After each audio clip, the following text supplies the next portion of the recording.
I never imagined that the morning of my daughter's wedding would feel like this. A swirl of excitement and exhaustion, joy laced with something heavier, something I couldn't quite name. The air smelled faintly of roses and perfume as I stood in front of the full-length mirror in my hotel room, smoothing out the folds of my navy blue dress. My reflection startled me. I looked elegant, composed.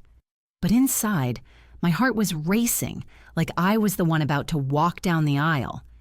When you're a mother, you dream of this day in fragments, watching your little girl slip into her white gown, holding back tears as you pin her veil, walking her to the threshold of a brand new chapter. And yet, when the day actually arrives, you feel a mixture of emotions you never anticipated. Pride, certainly. Love, without a doubt. But also a tender ache, because the little girl who once clutched my hand so tightly was now preparing to give that same hand to someone else. The hotel lobby buzzed with guests making their way to the shuttle buses that would carry them to the chapel. I moved through the crowd quietly, offering polite nods and brief hellos, feeling a bit like a ghost at my own daughter's celebration. The energy was contagious. Everyone was laughing, hugging, snapping photos, but I carried my joy differently. For me, it wasn't loud or boisterous. It was steady, humming deep in my chest like a secret I wanted to protect. When we arrived at the chapel, sunlight spilled through the stained glass windows, painting the pews with streaks of crimson, sapphire, and gold. I paused at the entrance, drinking it in. This was it. The place where my daughter would speak her vows. The place where two families were meant to merge into one. The thought made me smile, though I admit it also made me a little nervous. Blending families is never simple, even when love is strong. I spotted them almost immediately, my daughter's soon-to-be in-laws. They stood near the altar, chatting easily with relatives, their posture confident, their presence commanding. I approached with what I hoped was warmth written all over my face. "Good morning," I said softly, almost reverently, wanting to honor the moment. They turned, offered the briefest of smiles, and then swiveled back to their conversation as if I hadn't spoken at all. The sting of that dismissal burned, but I quickly brushed it aside. Not today, I reminded myself. Today is for her, not me. I made my way to the bride's room where laughter tumbled out into the hallway. Inside, my daughter was radiant. She sat before a vanity, her hair cascading in soft curls, the lace of her gown spilling across the floor like a river of light. For a moment, I couldn't breathe. How had the years slipped through my fingers so quickly? One blink and she had gone from a toddler smearing frosting on her cheeks to a bride adjusting her veil with steady hands. She caught my reflection in the mirror and smiled, her eyes shining. "Mom," she whispered, "you're here." That's when my composure cracked. Tears blurred my vision as I stepped behind her, resting my hands gently on her shoulders. "Of course I'm here," I said, my voice trembling. "I wouldn't miss this for the world." The bustle of bridesmaids and stylists faded into the background. In that moment, it was just us, mother and daughter, bound together by every scraped knee I had kissed, every bedtime story I had told, every lonely night I had stayed awake worrying about her future. I squeezed her shoulders, silently thanking God for the strength to raise her alone, for the grace that had carried us here. Yes, this was her day, but in a quiet way, it was mine too. If the morning had been a swirl of nerves and tenderness, the hours leading into the ceremony carried a weight I hadn't expected. The chapel filled quickly, rows of polished wooden pews brimming with guests who leaned close, whispering with excitement. I sat in my reserved seat near the front, smoothing my dress over my knees, my palms clammy despite the cool air drifting down from the ceiling vents. From the corner of my eye, I watched my daughter's fiancé's parents glide into the room. Their presence was commanding, almost magnetic. People rose to greet them, hands clasped, cheeks kissed, laughter spilling into the air. It was as if the whole world turned in their direction. They seemed to thrive on the attention, soaking in every glance, every word of admiration. And me? I might as well have been invisible. I stood when they passed my row, offering a small smile, my hand half raised in greeting. His mother's eyes flicked in my direction for the briefest second, cool and dismissive, before she leaned toward another guest, complimenting her outfit.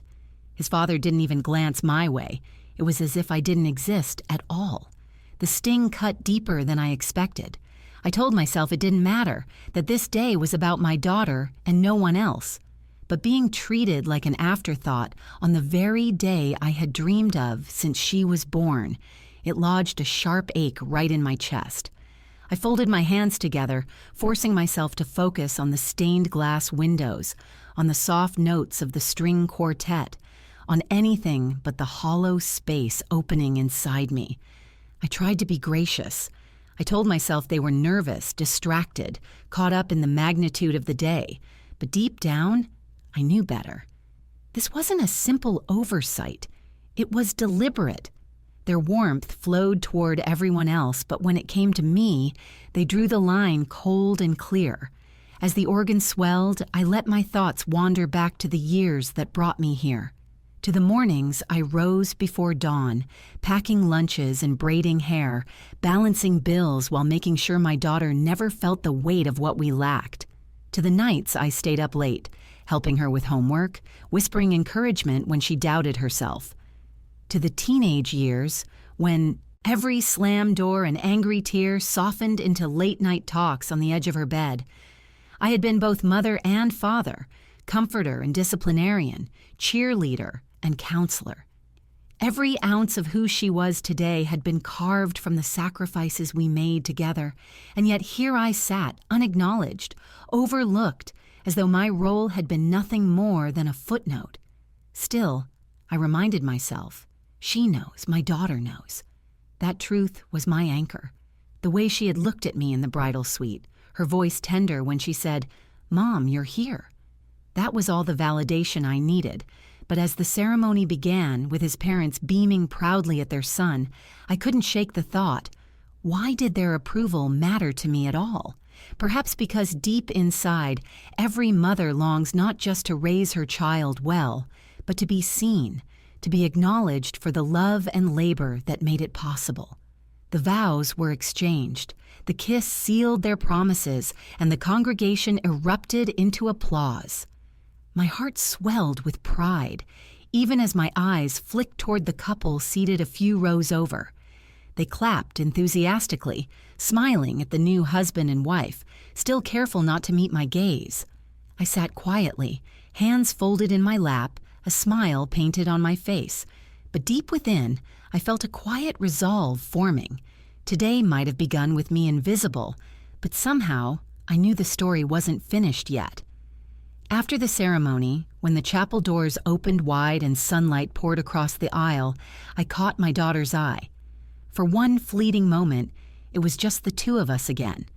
The guests rose to their feet, clapping, cheering as the new couple walked arm in arm toward the exit. Her veil floated behind her like a soft cloud, her hand curled tightly around his. She looked radiant, fulfilled, whole. And yet, when her eyes found mine across the room, I knew she was silently saying, "We did it, Mom, together." That look was my lifeline. As the guests began spilling out into the courtyard for photos, I lingered at the edge, trying not to intrude, but wanting to memorize every second. I watched my daughter laugh as her bridesmaids fluffed her train, watched her new husband slip an arm around her waist with an ease that told me he would protect her. But beneath the joy, I couldn't ignore the subtle ache, the knowledge that my role in her life was shifting. I had been her center for so long, her anchor in storms, her constant.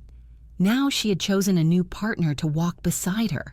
I reminded myself, this is what a mother prays for, to raise a child who can stand on her own, who finds love and builds a family of her own. And yet, it felt like laying down a part of my heart and watching it walk away. The in-laws hovered nearby, radiant in their polished suits and dresses, commanding the attention of everyone who came near. Guests praised them for their son, congratulated them with warmth, exchanged knowing laughs and inside jokes. Meanwhile, I stood a few steps back, clutching my small handbag, smiling when people looked my way but never quite being drawn into the circle. It was a peculiar kind of loneliness, to be surrounded by celebration and yet feel unseen. I turned inward, leaning on the bond that had carried me this far. My daughter and I had weathered storms together. When she was 6 and cried because she didn't have a father to dance with at the school's family night, I had taken her hand and spun her across the living room floor until her giggles drowned out the tears. When she was 12 and wanted to quit soccer because the other girls teased her for not having the right shoes, I worked an extra shift at the diner so she could step onto the field with confidence. And when she was 17, curled up on her bed after her first heartbreak, it was me who sat there stroking her hair, reminding her that love would come again, and this time, it would stay. Every stitch of her strength had been woven from those years, those moments. And though the world didn't see it, I knew my fingerprints were all over the woman she had become. As the photographer gathered the families for pictures, I stepped forward, when called, standing beside my daughter in my assigned spot. His parents flanked the groom, smiling proudly, their arms around him as though they had written every chapter of his story. I placed my hand gently on my daughter's back, steady and quiet. She leaned into me ever so slightly, and I felt that familiar pulse of connection, unspoken but unbreakable. The flash of cameras, the orchestrated smiles, the shuffle of people, it all blurred. What stayed clear was the feel of her warmth beside me, the silent acknowledgement that no matter how the world saw me, she saw me, and that was enough to keep me standing tall. Still, a whisper lingered in my chest. Will anyone else ever see? The reception loomed ahead, promising to answer that question in ways I couldn't yet imagine. By the time we arrived at the reception hall, the afternoon had mellowed into that golden hour glow that makes everything look softer, almost magical. Strings of fairy lights crisscrossed the ceiling, casting a warm shimmer over the room. The air was filled with the mingled scents of roasted chicken, buttered rolls, and the faint sweetness of wedding cake waiting in the corner. Guests milled about in clusters, champagne glasses in hand, laughter spilling out like music. I stepped into the space slowly, taking it all in. The tables were draped in ivory cloth, each centerpiece blooming with fresh roses and hydrangeas. It was beautiful, everything my daughter had dreamed of, everything she deserved. And yet, as I made my way toward my seat, I felt that familiar tug, that quiet reminder that I was on the periphery of it all. The groom's parents floated effortlessly from table to table, hosts in all but name. His mother laughed in bright, lilting tones, her hand brushing arms and shoulders with practiced ease. His father leaned in with firm handshakes and hearty chuckles, commanding attention wherever he stood. Guests gravitated toward them like moths to a flame. Me? I sat quietly at my designated table, smiling when addressed, sipping water instead of champagne, clapping politely when toasts were announced. My presence felt functional, almost ceremonial. The bride's mother must be here, but never quite celebrated. The ache deepened as I noticed how carefully I was bypassed. When servers poured wine, their eyes skimmed right over me, refilling glasses around mine first. When group conversations swelled near my table, shoulders angled toward his parents, while mine remained politely closed off. I tried to brush it off, telling myself I was imagining it, but the pattern was undeniable. I thought back to all the nights I'd worked overtime, saving every dollar so my daughter could have this kind of day. How I had quietly told myself it didn't matter if no one noticed, as long as she shined. And now, watching her move across the dance floor, radiant in her gown, I clung to that truth. She was happy. That was the whole point. Still, a flicker of longing stirred inside me. Just once, I wish someone would see what I see. The weight I carried to get her here. The love that stitched this day together. The DJ announced the bridal party and the room erupted into cheers. My daughter and her new husband entered hand in hand, glowing, waving, their joy infectious. Guests rose to their feet, applause thundering. I rose too, clapping until my palms stung, pride swelling in my chest. Dinner was served, laughter echoing across the hall as glasses clinked. Every so often, my daughter's gaze would find mine across the room, and she'd smile, that same private smile from earlier, the one that said she hadn't forgotten me. It was enough to steady me, though the hollow space in my chest remained. Then came the moment I'd been both dreading and waiting for, the speeches.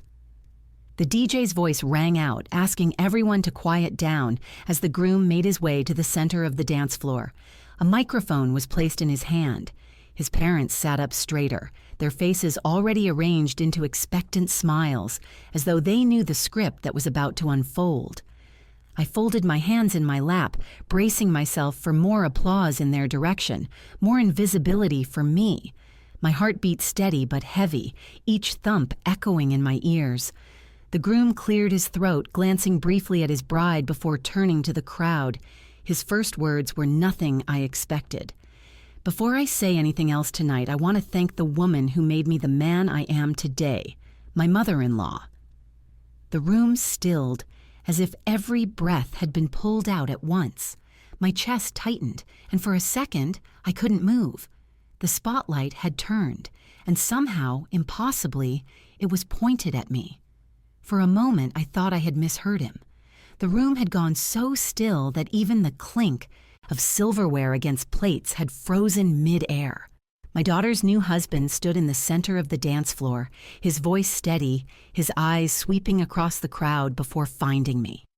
"My mother-in-law," he repeated, as though to leave no doubt, "is the reason I'm standing here today." Every head in the room turned, some curious, some confused, and a few downright stunned. His parents' faces tightened, their smiles faltering ever so slightly. His mother's hand froze on her wine glass, and his father's jaw stiffened as though bracing against an unseen blow. Meanwhile, my breath caught in my throat. Heat rose to my cheeks, and for a second, I wanted to disappear under the table. No one ever looked at me like this. Not with expectation, not with curiosity. I had grown so used to blending into the background, to carrying weight silently, that being thrust into the center felt both terrifying and electric. The groom's voice grew stronger, more certain. When I met her daughter, I thought I had stumbled into something extraordinary, and I had. But what I didn't realize then was that the extraordinary didn't begin with her. It began with the woman who raised her, a woman who taught her what resilience looks like, what compassion feels like, what love really means. My vision blurred, though I wasn't sure if it was the lighting or the tears welling in my eyes. He wasn't reading from notes. This wasn't a rehearsed line tucked into a speech. This was raw, unpolished truth, spoken from his heart. He paused, scanning the room. When I was struggling in school, it wasn't my own parents I turned to for guidance. It was her. She sat with me for hours, explaining things I couldn't grasp, patient when I was anything but. She believed in me when I couldn't believe in myself. And when I doubted if I could ever be enough for her daughter, it was my mother-in-law who looked me in the eye and said, "You already are." A murmur rippled through the crowd. Soft gasps, hands covering mouths, nods of recognition. People were piecing together a story they hadn't known, one that had been unfolding quietly in the shadows of my life. I pressed a trembling hand against my chest, willing my heart to slow. Every word struck a chord so deep it felt almost unbearable. I had never asked to be recognized. I had never demanded credit or acknowledgement. My only goal had been to love fiercely, to guide where I could, and to never let my daughter, or anyone she loved, feel alone. And yet, here he was, holding a microphone, unraveling that truth for the entire room to hear. My wife, he said, turning to my daughter now, his voice catching on the word, is who she is because of her mother. She is strong because her mother was strong. She is kind because her mother lived kindness every day. And she chose me because her mother taught her what it means to choose someone who will love you without conditions. By then, I couldn't hold back the tears. They slipped freely down my cheeks, unashamed, unhidden. He lifted his glass then, his hand steady. So tonight, before we celebrate anything else, I want us to raise a toast to my mother-in-law, the woman who taught me what it means to be a man worthy of her daughter. The room erupted into applause, cheers, even whistles. Guests turned toward me, their eyes soft, some even shimmering with tears of their own. For the first time that day, I didn't feel invisible. I felt seen, truly, wholly seen. And across the room, his parents sat frozen in their chairs, their pride replaced with something else, something far less comfortable.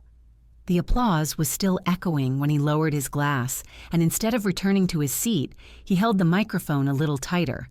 His eyes shifted toward me again, and I knew he wasn't finished. I want to tell you all something, he said, his voice steady but tinged with emotion, because people often see the surface, weddings, gowns, flowers, smiles, but they don't always see the foundation underneath, and tonight I don't want the foundation of my marriage to go unspoken. The room quieted. Forks clinked softly back onto plates. Conversations tapered off. Every gaze fixed on him, waiting. He took a breath. When I first started dating my wife, I was lost. Not many people know that. On the outside, I looked fine, going to college, working part-time, smiling when I had to. But inside, I was barely keeping my head above water. I doubted myself constantly. I didn't think I had what it took to be anything more than ordinary, and ordinary didn't feel like enough for her. He swallowed hard, then continued.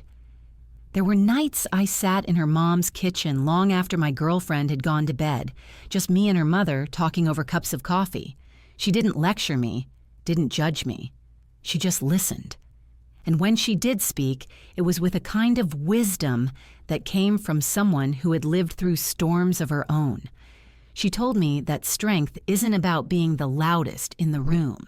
It's about standing tall even when nobody's clapping. She told me that love isn't about grand gestures. It's about showing up every single day in the small ways that matter most. His words painted pictures in my mind, those late nights at the kitchen table, the lamplight spilling across notebooks, my quiet reassurance when he confessed fears he had never voiced to anyone else. I had never thought of those moments as extraordinary. They were just what I did, because he mattered to her. He mattered to me. And here's the truth, he said, his voice growing firmer. I wouldn't be the man standing here today if it weren't for her. She didn't just raise my wife. She raised me too, in all the ways that counted. She gave me a second chance at becoming the person I was meant to be. And I am proud to call her not just my mother-in-law, but my second mother. By then, I was openly crying, my shoulders trembling as I pressed a napkin to my face.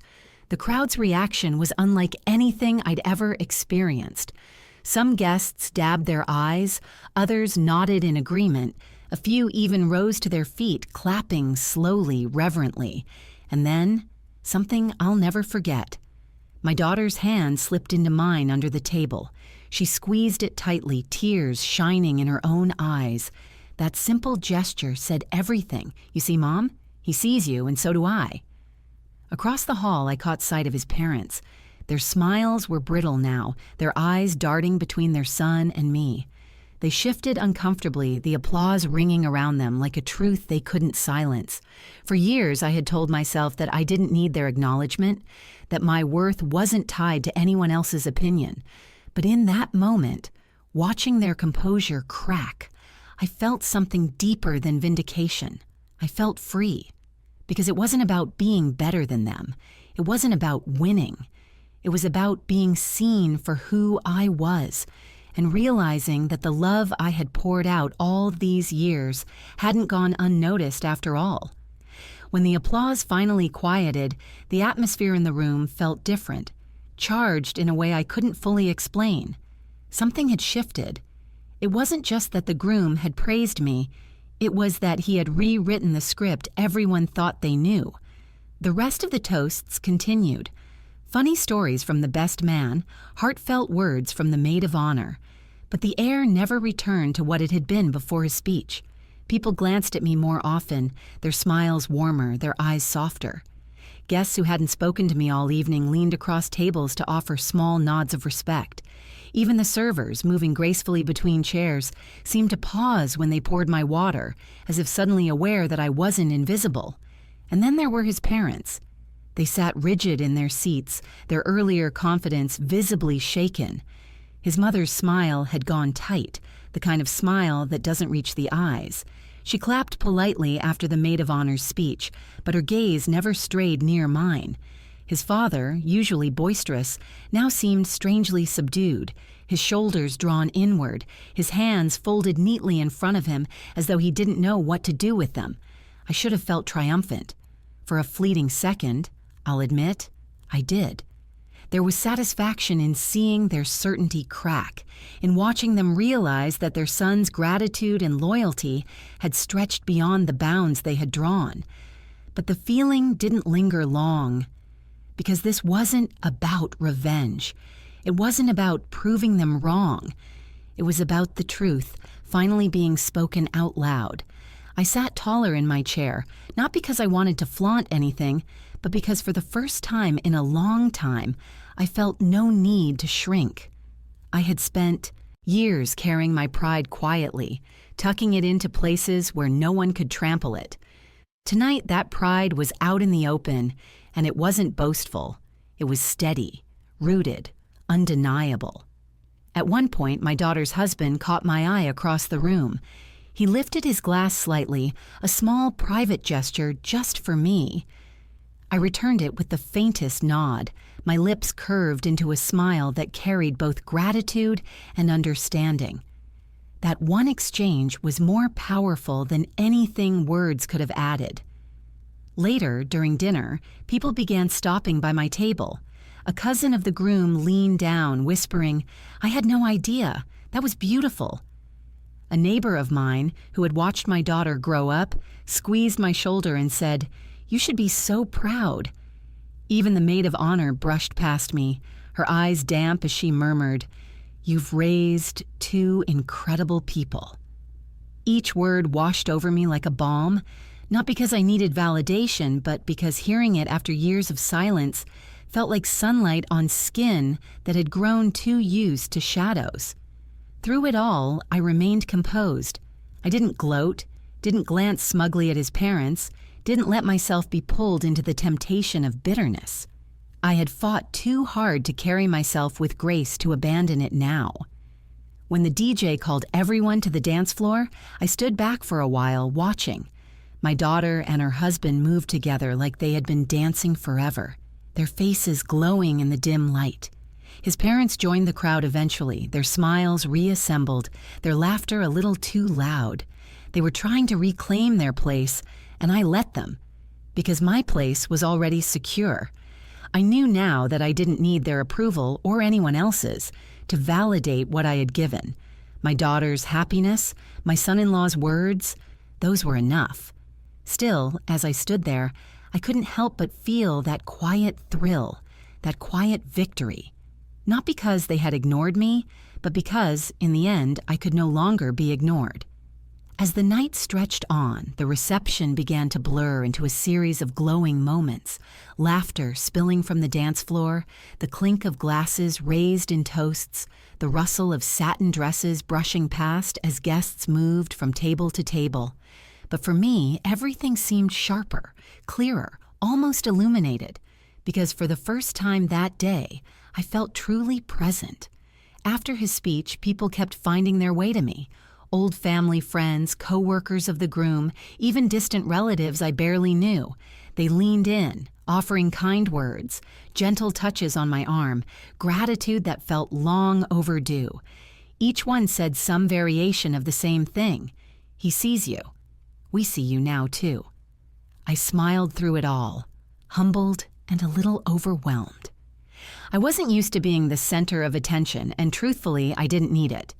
What mattered was the knowledge that, in a room full of people, my love and labor had not gone unnoticed. For years, I had whispered to myself in the quiet of long nights that everything I gave, every sacrifice, every choice, was enough. Tonight, I didn't have to whisper. Tonight, it was spoken aloud for all to hear. At one point, my daughter slipped away from the crowd and came to sit beside me. Her gown swished softly as she folded into the chair, her cheeks flushed from dancing, her eyes bright with tears she hadn't let fall. She took my hand, held it tight, and whispered, "Mom, I think tonight was your night as much as mine." My heart nearly broke with the tenderness of it. I brushed a curl away from her face and whispered back, "No, sweetheart, tonight is yours. It always will be. I just got to share in the beauty of it." She shook her head, smiling through the tears. No, he was right. I am who I am because of you, and I chose him because I knew he would see that too.